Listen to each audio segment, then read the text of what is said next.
নমস্কার বন্ধুরা, কেমন আছেন সবাই? আশা করি সবাই খুব ভালো আছেন, সুস্থ আছেন, আনন্দে আছেন। আপনাদের সবাইকে আমার চ্যানেলে স্বাগত জানাই। আজ আমি আপনাদের পড়ে শোনাব শরদিন্দু বন্দ্যোপাধ্যায়ের লেখা গল্প পতিতার পত্র।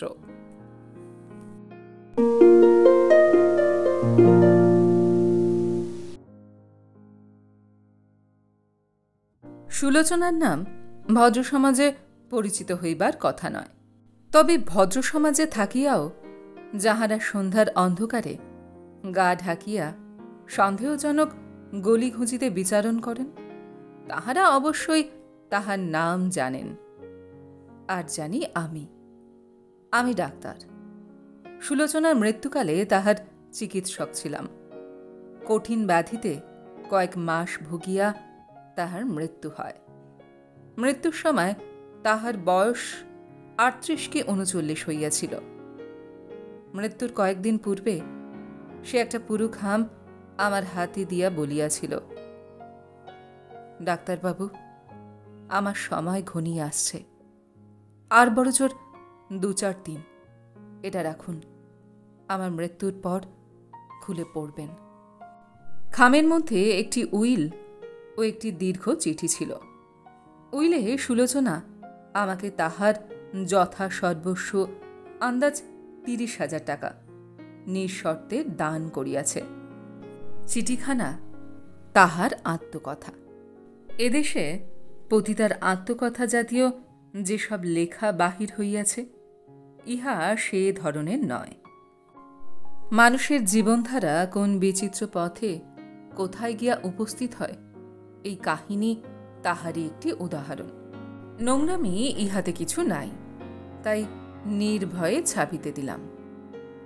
ডাক্তারবাবু, জীবনে আমি অনেক পুরুষের সংসর্গে এসেছি। সবাই মন্দ লোক নয়, অনেকে দোষ গুণে সাধারণ মানুষ। ২-১জন সত্যিকার সজ্জন ব্যক্তিও দেখেছি। আপনি ডাক্তার, এতে আশ্চর্য হবেন না। কোনো মানুষই নিখুঁত নয়। সত্যিকার সাধু সজ্জন ব্যক্তিরও দোষ দুর্বলতা থাকে। আপনি যেদিন প্রথম আমার চিকিৎসা করতে আসেন, সেদিন আপনাকে দেখে আশ্চর্য হয়ে গিয়েছিলাম। যেমন রুক্ষ চেহারা, তেমনি কঠিন ব্যবহার। আপনি কি করে এত বড় ডাক্তার হলেন ভেবে অবাক হলাম। এখন জানি আপনার কঠিনতার আড়ালে একটি করুণ সদয় হৃদয় আছে, আর আছে রোগ সারাবার অসামান্য ক্ষমতা।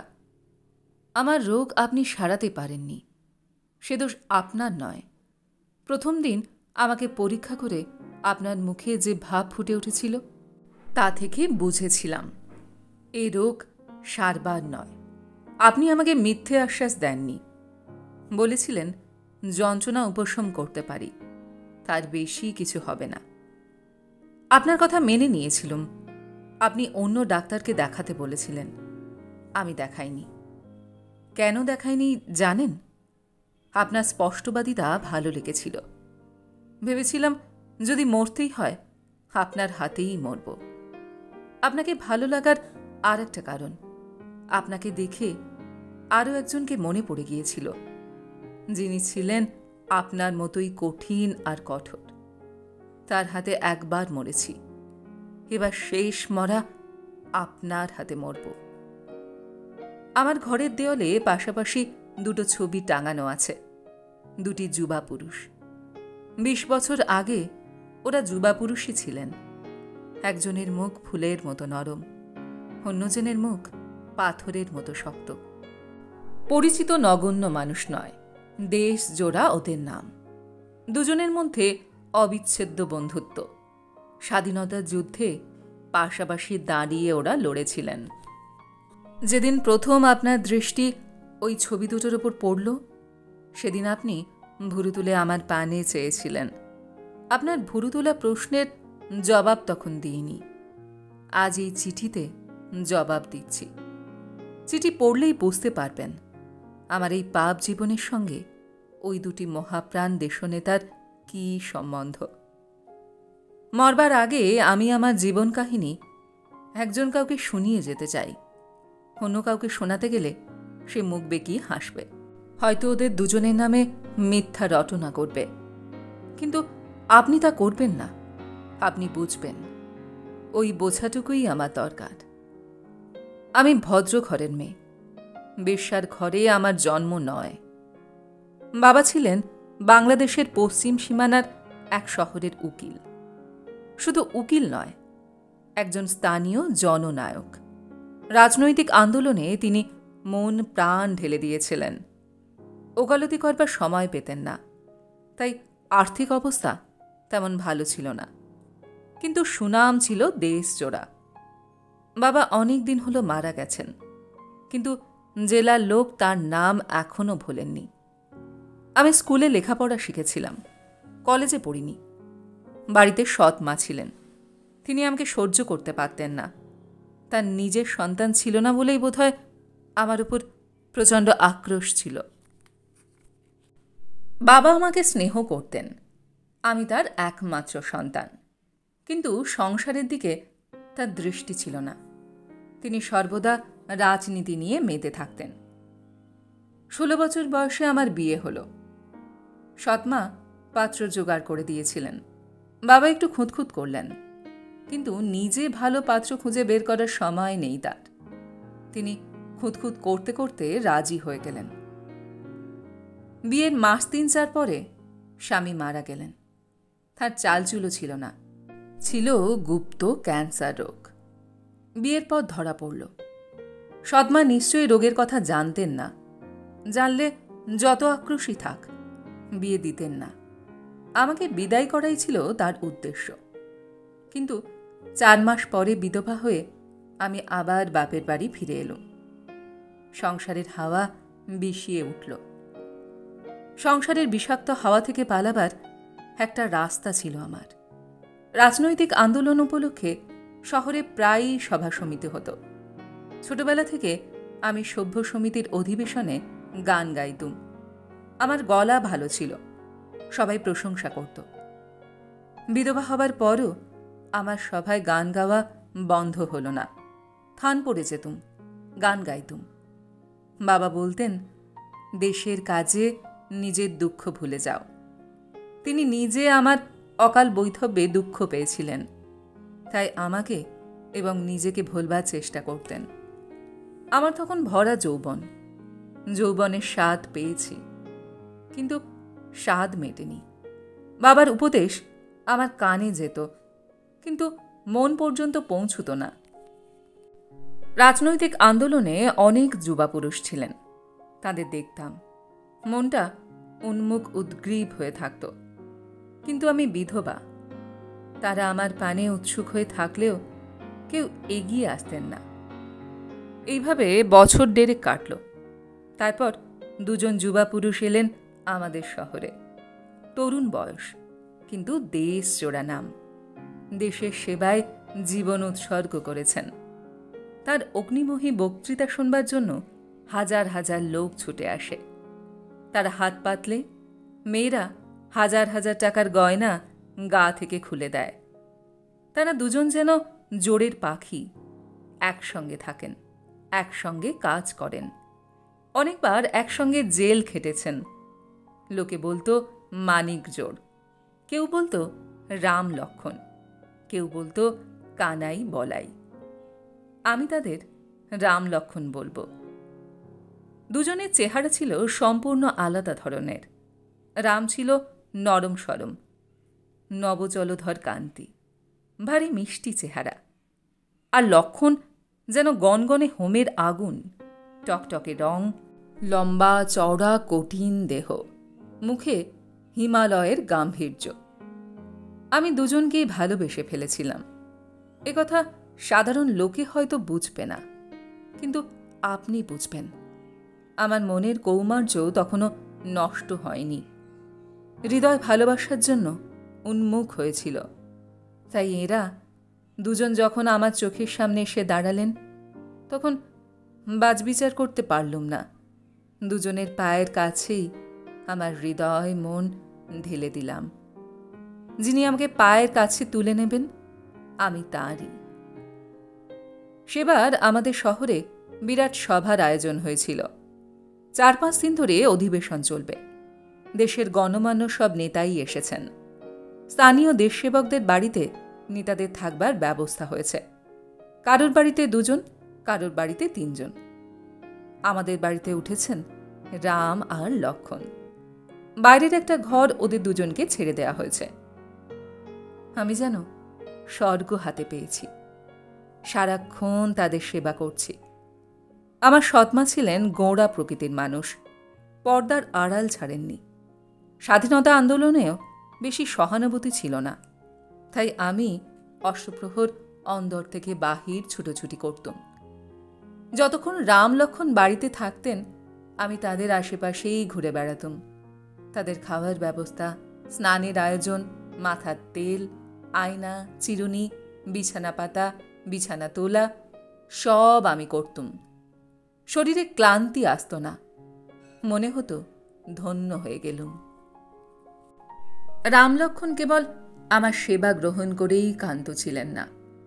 আমার সভায় যাবার অবকাশ ছিল না, তাই তারা আমায় সভার গল্প করতেন। লক্ষণ ভারী গম্ভীর মানুষ, তিনি বেশি কথা বলতেন না, কিন্তু রাম বলতেন। ভারী মজার কথা বলতেন তিনি। মনটা ছিল রংরসে ভরপুর। সভায় কে কত গরম বক্তৃতা দিলে, কার উপর পুলিশের নজর বেশি, এইসব কথা বেশ রং চড়িয়ে বলতেন। আমার সঙ্গেও রঙ্গরসিকতা করতেন। বলতেন, সুলোচনা, তুমি আমাদের খাইয়ে দাইয়ে যেরকম তাজা করে রেখেছ, তোমাকেই আগে পুলিশ ধরবে, ক্যাক করে ধরে হাজতে পড়বে। লক্ষণ ঠাট্টা তামাশা করতেন না, কিন্তু তার তীক্ষ্ণ চোখ দুটো সর্বদা আমাকে লক্ষ্য করতে থাকত। কাকে যে বেশি ভালো লাগে বুঝে উঠতে পারতুম না। দ্বিতীয় দিন দুপুরবেলা রাম হঠাৎ সভা থেকে ফিরে এলেন। আমি তখন ওদের ঘরেই ছিলাম, আসবাবপত্র ঝাড়ামোছ করছিলাম। তাকে দেখে চমকে গেলুম। তিনি ক্লান্তভাবে বিছানায় বসে বললেন, সুলোচনা, আজ ঝাড়া 2 ঘন্টা বক্তৃতা দিয়েছি, গলা শুকিয়ে কাঠ হয়ে গেছে, আমাকে 1 পেয়ালা চা খাওয়াতে পারবে? আমি ছুটে গিয়ে চা তৈরি করে আনলুম। তিনি শুয়ে পড়েছিলেন। উঠে চায়ের পেয়ালাটা হাতে নিলেন। এক চুমুকে চা খেয়ে আমার পানে তাকিয়ে বললেন, জীবনের সদর মহলে 35টা বছর কেটে গেল, অন্দর মহলের খবর নেওয়া হলো না। আমার বুক ধরাস ধরাস করতে লাগলো। তিনি আবার বললেন, অন্দর মহলে যে মিষ্টি জিনিস আছে তা আগে জানলে হয়তো সদর মহলে আসাই হতো না। হঠাৎ এই সময় আমার সৎমা দরজার বাইরে থেকে খাটো গলায় ডাকলেন, সুলোচনা, এদিকে শুনে যাও। বুকের ধরফরানি আরও বেড়ে গেল। সেই সঙ্গে হাত পা ঠান্ডা হয়ে এলো। কোনো রকমে ঘরের বাইরে এলুম। সৎমা আমাকে আমার শোবার ঘরে নিয়ে গেলেন। কিছুক্ষণ কঠিন দৃষ্টিতে আমার পানে তাকিয়ে থেকে কঠিন স্বরে বললেন, ভুলে যেও না, তুমি বিধবা। এইটুকু বলে তিনি চলে গেলেন। আমি বিছানায় মুখ গুঁজে শুয়ে পড়লাম। সত্যিই ভুলে গিয়েছিলাম আমি বিধবা। শুয়ে শুয়ে মন বিদ্রোহ করল। বিধবা তো কি? আমার রূপ, আমার যৌবন, আমার ভালোবাসা, কিছুই মূল্য নেই এসবের? আমি কি কাগজের ফুল, চিনেমাটির পুতুল? না, আমি চিনেমাটির পুতুল হয়ে বেঁচে থাকতে চাই না। আমি ভালোবাসা চাই, শ্রদ্ধা চাই, সম্ভ্রম চাই। কতক্ষণ সময় কেটে গেছে খেয়াল করিনি। সৎমার গলা শুনতে পেলাম, বিছানায় শুয়ে থাকলে সংসার চলে না। তোমার বাপ সভা থেকে ফিরে এসেছেন, আরও সবাই এসেছেন, তাদের জলখাবার দিতে হবে। বাইরের ঘরে 8-10 জন নেতা জমা হয়েছেন, বেশিরভাগই প্রবীণ। রাম লক্ষণও আছেন। রাজনীতির তীব্র আলোচনা হচ্ছে। আমি স্বপ্নাচ্ছন্নের মতো সবার জলখাবার দিলুম। আমাকে কেউ লক্ষ্য করলেন না, এমনকি রামও না। কেবল লক্ষণের ধারালো চোখ দুটো আমাকে অনুসরণ করে বেড়াতে লাগলো। অনেক রাত্রে বৈঠক ভাঙল। সে রাত্রে আমি কিছু না খেয়ে শুয়ে পড়লুম, কিন্তু ভালো ঘুম হলো না। আমার জীবনে যেন একটা প্রবল বন্যা আসছে, কোথায় ভাসিয়ে নিয়ে যাবে কিছু জানি না। ভয় ভয় করছে, আবার উত্তেজনায় চোখ মুখ গরম হয়ে উঠছে। রাম আর লক্ষণ দুজনেই কি আমাকে চান? বুঝতে পারছি না। আমি ওদের মধ্যে কাকে চাই তাও বুঝতে পারছি না। পরদিন সকালে ওরা সভায় চলে গেলেন। সবার কাজ শেষ হয়ে আসছে। আজ আর কাল 2 দিন বাকি, তারপরে সবাই চলে যাবেন। আর আমি? দুপুরবেলা রাম ফিরে এলেন। আমাকে দেখে ক্লান্ত হেসে বললেন, আজ আর কোনো কাজ হলো না, শুধু নিজেদের মধ্যে ঝগড়াঝাটি। বিরক্ত হয়ে চলে এলাম। তিনি নিজেই বিছানায় চিত হয়ে শুয়ে চোখ বুজে রইলেন। আমি কাছে গিয়ে আস্তে আস্তে জিজ্ঞাসা করলুম, চা আনবো? তিনি চোখ খুলে একটু হাসলেন। না, দরকার নেই। তুমি বরং আমার মাথায় একটু হাত বুলিয়ে দাও। ডাক্তারবাবু, মানুষের দেহ মনের সব খবরই আপনি জানেন, তাই আমার তখনকার দেহ মনের কথা বিস্তারিতভাবে লিখে আপনার ধৈর্যের উপর জুলুম করব না। পরপুরুষের অঙ্গস্পর্শ সম্বন্ধে হিন্দু মেয়েদের মনে তীক্ষ্ণ সচেতনতা আছে, আপনি জানেন। আমি খাটের শিয়রে দাঁড়িয়ে তার মাথায় হাত বুলিয়ে দিতে লাগলুম। ঘন কোকড়া চুল, সিথি নেই, কেবল কপাল থেকে পিছন দিকে বুরুশ করা। তিনি ঘুমিয়ে পড়লেন না। মাঝে মাঝে আমার পানে চোখ তুলে তাকাতে লাগলেন। তারপর হঠাৎ বিছানায় উঠে বসে কতকটা বক্তৃতার ভঙ্গিতে বলে উঠলেন, আমাদের সমাজে বিধবার এত অমর্যাদা কেন? তার কি স্বতন্ত্র সত্তা নেই? আমাদের সমাজে নিষ্ঠুর, স্ত্রী জাতির প্রতি দয়া মায়া নেই। একটু ছুতো পেলেই তাদের দূরে সরিয়ে রাখতে চায়। অন্য সভ্য সমাজে কিন্তু এরকম নেই। বিধবা হবার দোষে কোনো মেয়ের জাত যায় না। আমি সমস্ত শরীর শক্ত করে শুনছি। এমন সময় লক্ষণ ঘরে ঢুকলেন। তার মুখ অন্ধকার, চোয়ালের হাড় লোহার মতো শক্ত হয়ে উঠেছে। তিনি রামের পানে একবার তাকালেন, তারপর আমার দিকে চোখ ফিরিয়ে মুখে একটু হাসি আনবার চেষ্টা করে বললেন, আমার জন্য 1 পেয়ালা চা আনতে পারবে? আমি চোরের মতো পালিয়ে গেলাম ঘর থেকে। 15 মিনিট পরে 2 পেয়ালা চা নিয়ে এসে দেখলুম ঘরের দরজা বন্ধ। ভেতর থেকে দুজনের চাপা গলার আওয়াজ আসছে। চাপা গলা হলেও আওয়াজ নরম নয়, করাতে শব্দের মতো কর্কশ। ওদের মধ্যে চাপা গলায় বচসা হচ্ছে। কথা সব বোঝা যাচ্ছে না। একবার মনে হলো লক্ষণ বলছেন, তুমি কোন পথে যাচ্ছ? দৌড়ে টোকা দিতে সাহস হলো না। চায়ের পেয়ালা নিয়ে ফিরে এলুম।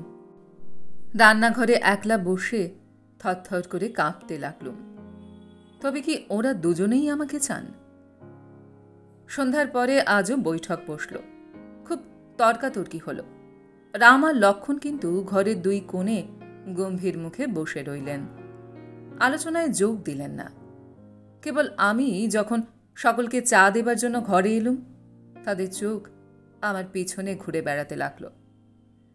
রাত্রি 9টা আন্দাজ বৈঠক ভাঙল। সকলে উঠলেন। বাবা আর রাম অভ্যাগতদের সঙ্গে কথা কইতে কইতে রাস্তা পর্যন্ত এগিয়ে গেলেন। বাড়ির সদরে লক্ষণ আর আমি দাঁড়িয়ে রইলুম। হঠাৎ লক্ষণ আমার হাত চেপে ধরলেন।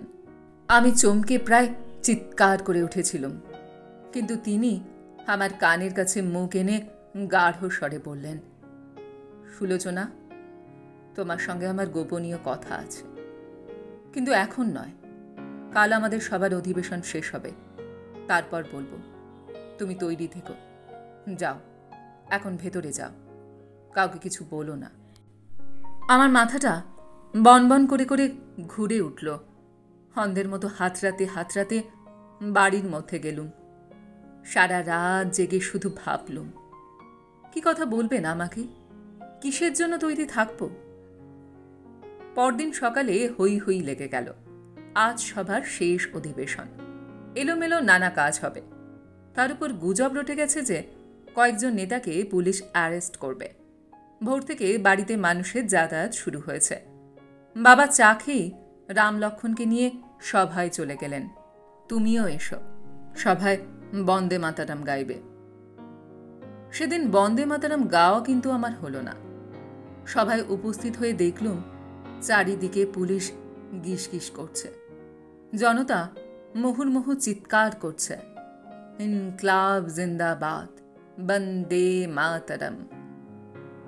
3-4 জন বড় বড় নেতা গ্রেপ্তার হয়েছেন, তার মধ্যে রাম একজন। লক্ষণ গ্রেপ্তার হননি। আমি যখন উপস্থিত হলুম তখন পুলিশ বন্দীদের নিয়ে মোটরে তোলবার উপক্রম করছে। বন্দীদের সকলের মুখে উদ্দীপ্ত হাসি।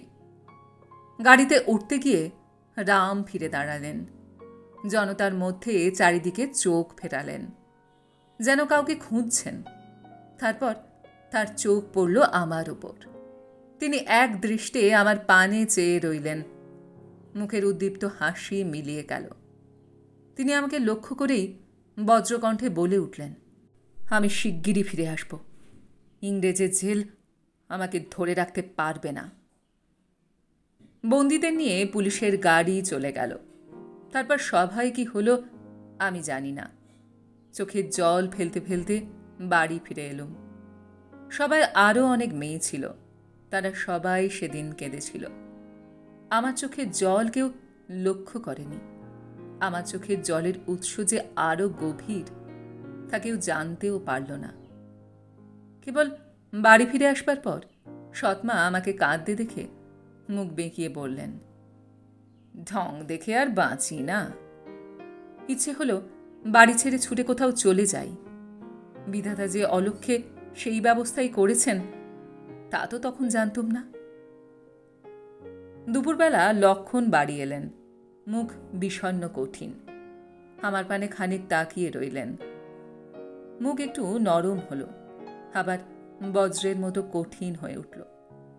তার মনের মধ্যে যেন প্রচণ্ড যুদ্ধ চলছে, কিন্তু কি নিয়ে যুদ্ধ বোঝা যায় না। আমি কেবল সম্মোহিতের মতো চেয়ে রইলুম। তিনি বললেন, আমাদের জীবনে জেলখানা বাড়িঘর, ওতে বিচলিত হলে চলে না। আমাকেও হয়তো আজ নয় কাল যেতে হবে, কিন্তু তার আগে অনেক কাজ সেরে নেওয়া চাই সুলোচনা। ঘরে আর কেউ ছিল না। আমি তার কাছে গিয়ে দাঁড়ালুম, মুখ তুলে তার মুখের পানে চাইলুম। তিনি আমার কাঁধে হাত রাখলেন। তুমি আমার সঙ্গে পালিয়ে যাবে? আমার মস্তিষ্কের মধ্যে চিন্তার সব ক্রিয়া বন্ধ হয়ে গেল। শুধু বললাম, যাব। স্বেচ্ছায় যাবে? আমি জোর করছি না। যাব।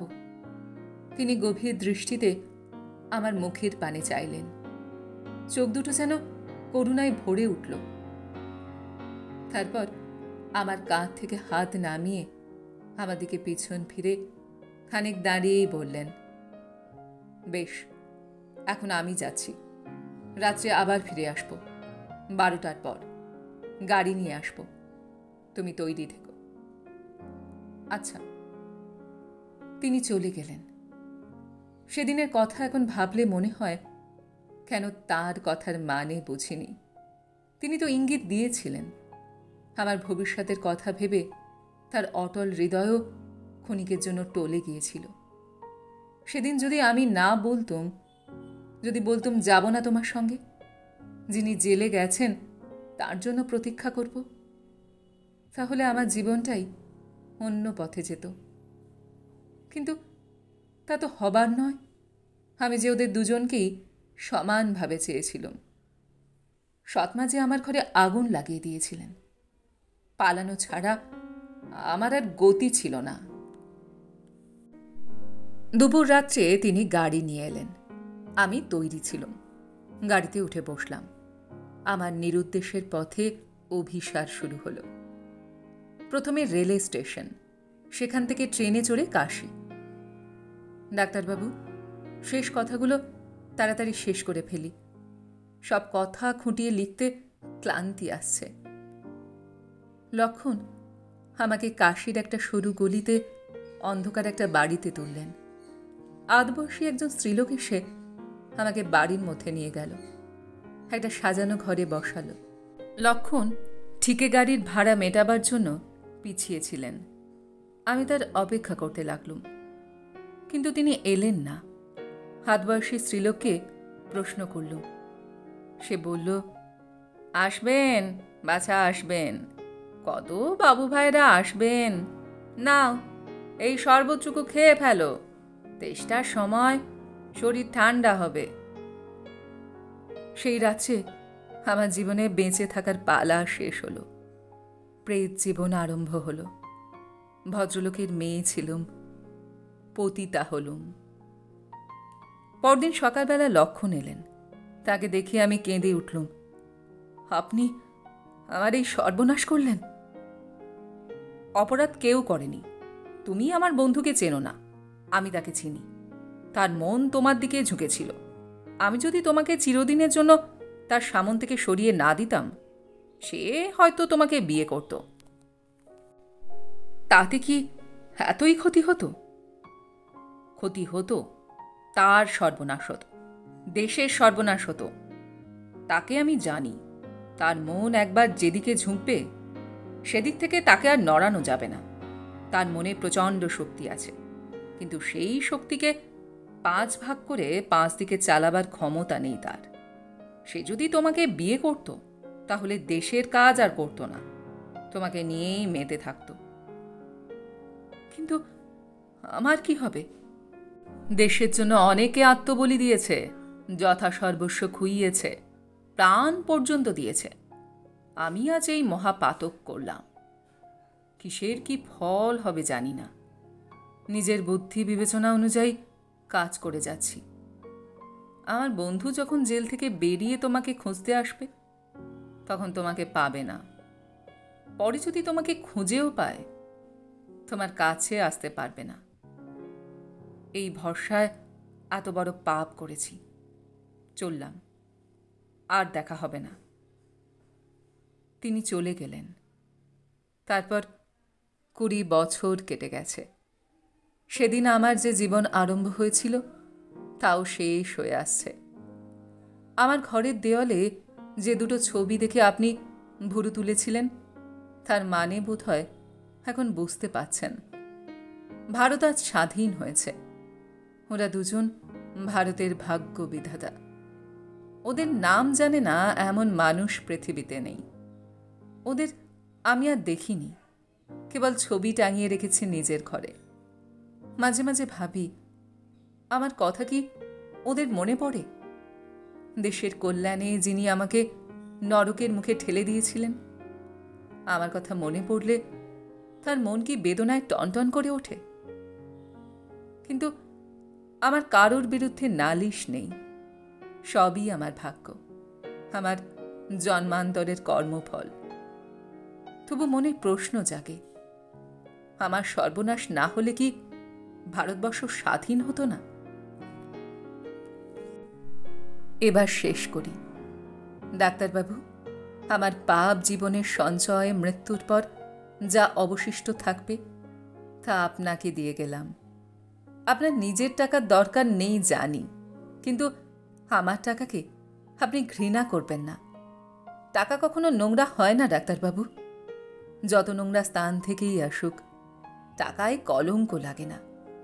আপনি আমার টাকা নিজের বিবেচনা মতো সৎকার্যে ব্যবহার করবেন। আপনি আমার অন্তিম প্রণাম নেবেন। ইতি সুলোচনা। ডাক্তারের ফুটনোট। সুলোচনার টাকা আমার হাতে আসিলে আমি তাহা লক্ষণের নামে বেনামি চাঁদারূপে পাঠাইয়া দিয়াছি। লক্ষণ কেন্দ্রীয় শাসকমণ্ডলের উচ্চস্থ ব্যক্তি। তিনি নিশ্চয়ই এই টাকার সদ্গতি করিতে পারিবেন।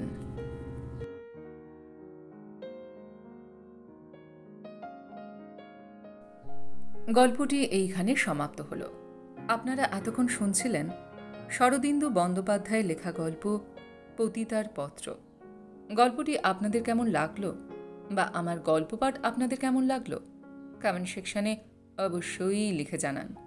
যদি আমার গল্প পাঠ আপনাদের ভালো লেগে থাকে তাহলে আশা করব লাইক শেয়ার অবশ্যই করবেন। আর এই ধরনের সুন্দর সুন্দর কাহিনী আরও শুনবার জন্য আমার চ্যানেলটিকে সাবস্ক্রাইব করতে ভুলবেন না কিন্তু। তবে আজ এই পর্যন্ত। আমি খুব তাড়াতাড়ি আবারও অন্য কোনো কাহিনী নিয়ে আপনাদের কাছে চলে আসছি। সবাই খুব ভালো থাকবেন, সুস্থ থাকবেন, আনন্দে থাকবেন। নমস্কার।